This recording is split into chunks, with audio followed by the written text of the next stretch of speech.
the beautiful things I've found in New York City and being with Dimitri and Brian as well is this idea that I'm developing, or this awareness I'm developing of this global shamanism, of this resurgence. And I think it's related to the interest in psychedelics that's coming back and the medical fold. And there's also a larger pattern at work. There's practitioners in many, many different modalities with different plant entheogens in different regions of the earth. In indigenous sort of archetypal setting, the shaman would be on the edge of the village so he or she could retain the sensitivity to the spirit world and be of the world but not in it.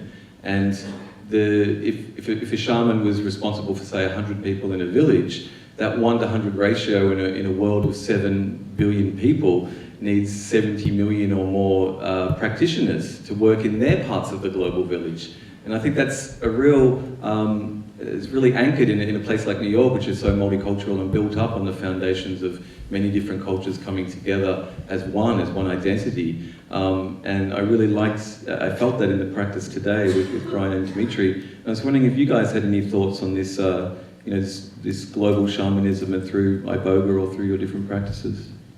Well, what you saw today, we work at a needle exchange. And we are a very small part of it, sort of the holistic part of it.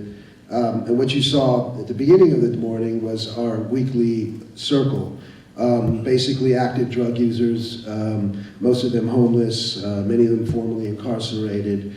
And this has been going on for 2 years. The reason that I got interested in working with that, I've been working that population, I was that population. I've been working with that population for years, but to try to bring some of these practices in was there's no framework or there's no container in which to hold people like that afterwards. In other words, when I was doing underground treatment, we would treat homeless people and then what? We drop them off at Ward's Island and say, have a nice day.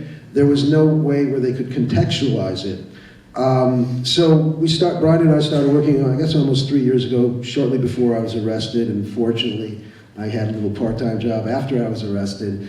And what we've seen happen, and I'm not addressing the question directly in terms of Iboga, but what we've seen happen is people claiming what was theirs anyways, meaning that we're only a few generations away from the soil. We're only a few generations away from that sort of group interaction, and people fell into it very easily. I do see Iboga spreading, the use of ayahuasca spreading, but within that population, I don't see it at all.